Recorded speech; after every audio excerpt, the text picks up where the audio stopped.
Hi friends, কেমন আছো তোমরা সবাই? আশা করছি খুব ভালো আছো। আমিও অনেক ভালো আছি। আজকে একটু বেশি ভালো আছি বলতে পারো। কারণ কি আজকে আমার দাদা, বৌদি আর আরোহী এরা আমাদের বাড়িতে আসবে। তো আমি তো ঘন, ঘন বাবার বাড়িতে যাই। তো ওরা খুব কমই আসে। তো আজকে যেহেতু আসবে আমার তো মানে আনন্দে একদম আত্মহারা। তো ভীষণ ভালো লাগছিল। আর আজকে সকালে উঠে আমি সবকিছু কাজগুলো তাড়াতাড়ি গুছিয়ে নিয়েছি। যেহেতু আরোহী এলে ওর সঙ্গে খেলতে হবে। তারপর তো দেখতেই পেলে বাবা ওদেরকে আমার বাড়িতে দিয়ে গেল। যেহেতু দাদা কাজে গেছে তো বাবা তাই দিয়ে গেল। তো বাবাকে বললাম অনেক করে আজকে থাকতে, তো বাবা থাকলো না, বাড়ি চলে গেল। তারপরে এই যে বৌদি আমাকে একটু হেল্প করে দিচ্ছিল, মানে আমরা খাওয়া দাওয়া করে রান্না করতে আসছিলাম, আমি আরোহীকে নিয়েছিলাম আর বৌদি আমাকে একটু আনাজগুলো কেটে দিচ্ছিল। তারপরে তো আমি রান্না বান্না করে নিলাম। তো রান্না বান্না করে আমরা ছাদে চলে আসছি খেতে। এখন যেহেতু শীতকাল চলছে, তো শীতে তো জানো রোদে বসে খেতে দারুণ মজা লাগে।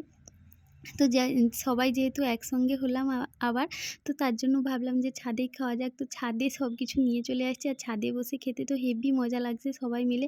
মানে একটা পিকনিক ফিল হচ্ছিল। তো যাই হোক, তারপর তো আমরা সবাই মিলে একসঙ্গে বসে খাওয়া দাওয়া করছি, মানে ভীষণ মজা লাগছিল। তো তারপরে এই যে খাওয়া দাওয়া সেরে এই যে আরোহীকে নিয়ে আমরা একটু মানে বিছানার মধ্যে একটু খেলতে বসে গেছি আমরা বলতেই পারো। তো তারপরে এই যে আরোহী একটু নাচ শিখেছে, তো ওটাই ও নেচে, নেচে দেখাচ্ছিল। আর ও ভীষণ বদমাশি করছিল আর একদম কাউকে ঘুমাতে দিচ্ছিল না। ও নিজে আগে ঘুমিয়ে নিয়েছে, তো তারপরে আর কাউকে ঘুমাতে দেয়নি। তো তার জন্য আমরা সবাই মিলে ওকে নিয়েই একটু বসেছিলাম। তারপর তো দাদা আর তোমাদের দাদাভাই কাজে চলে গেল। আর এখন আমরা ৩ জনে বাড়িতে আছি আর ওকে একটু খাওয়ানোর চেষ্টা করলাম। ও সব কিছু করবে কিন্তু একদম খেতে চায় না। মানে খাওয়ার দেখলেই ওর গায়ে জ্বর যেন। তারপর তোমাদের দাদাভাই আমাদের জন্য বিরিয়ানি এনেছিল। তো সেটাই আমি আর বৌদি খাবো বলে সেটাকেই বেড়ে নিচ্ছিলাম। তো বিরিয়ানি তো খেতে কার না ভালো লাগে। তো দারুণ লাগছিল। মানে আজকের দিনটা ভীষণ ভালো লাগছিল। তো দিদিরা এলে আরও ভালো লাগতো। তো দিদিরা যেহেতু কয়েকদিন পর আসবে, তো তাই এখন এলো না। তো যাই হোক, এখন আমরা দুজন এটা খেয়ে নিচ্ছি। তো তারপরে তোমাদের দাদাভাই আর আমার দাদা দুজনেই আবার সন্ধ্যাবেলা মানে বাড়িতে চলে এলো। তো তারপর সবাই মিলে আমরা একটু লুডো খেলবো ঠিক করলাম। আর আরোহী এত দুষ্টামি করেছে, তারপরেও ক্লান্ত হয়ে এভাবে শুয়ে আছে। মানে আজকে খুব দুষ্টুমি করেছে। তো তারপরে এই যে দেখো ওর বাবা আসতে ওর বাবার কাছে একটু আদর খাচ্ছিল। তারপরে ৪ জনে মিলে লুডো খেলতে বসে গেলাম। মানে আজকে এতটাই ভালোভাবে মানে দিনটা কাটছে, কি বলবো তোমাদেরকে বলে বোঝাতে পারবো না। তো এই যে দেখো, এটা ছিল পরের দিন ও কীভাবে ঘুমাচ্ছিল দেখো। তো ওর ঘুমটা আমি এসে ভাঙিয়ে দিলাম। তো উঠে পড়ে ও কাঁদছে না, কিন্তু ও খুব হাসছিল। তারপরে আজকের দিনটা মানে ওরা আজকে আর বাড়িতে আমাদের এখানে থাকবে না, তো বাড়ি চলে যাবে। মানে একদিন আসতে না আসতেই পরের দিন ওদেরকে বাড়ি চলে যেতে হচ্ছে। তো তার কারণ হলো এই যে পৌষ পার্বণে বৌদির বাবার বাড়ির ওখানে খুব বড় গঙ্গা মেলা হয়। তো যে কারণে বৌদির বাবারা তো বৌদিদের মানে ডাকতে আসতিছে। তো সেই কারণে বৌদিরা আর আজকে থাকলো না, বাড়ি চলে যাচ্ছে। আর আমি বৌদিকে দিতে যাচ্ছি বাড়িতে।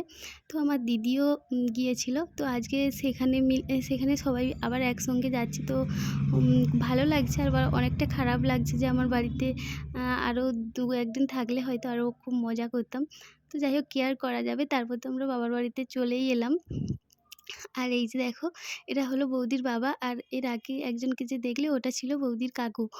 তো ওনারা দুজনেই আসছে আমাদের বাড়িতে, মানে বাবার বাড়িতে।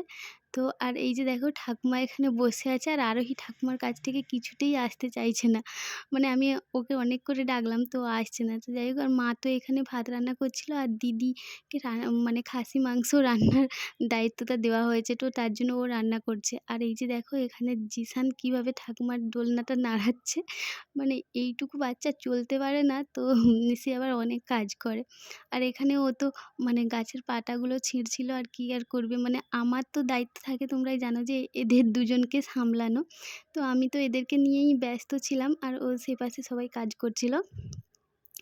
আর এই যে দেখো জিসান আরোহী কীভাবে খেলছে। আর এই যে দিদিরও রান্না প্রায় কমপ্লিট, মানে কমপ্লিটের দিকে।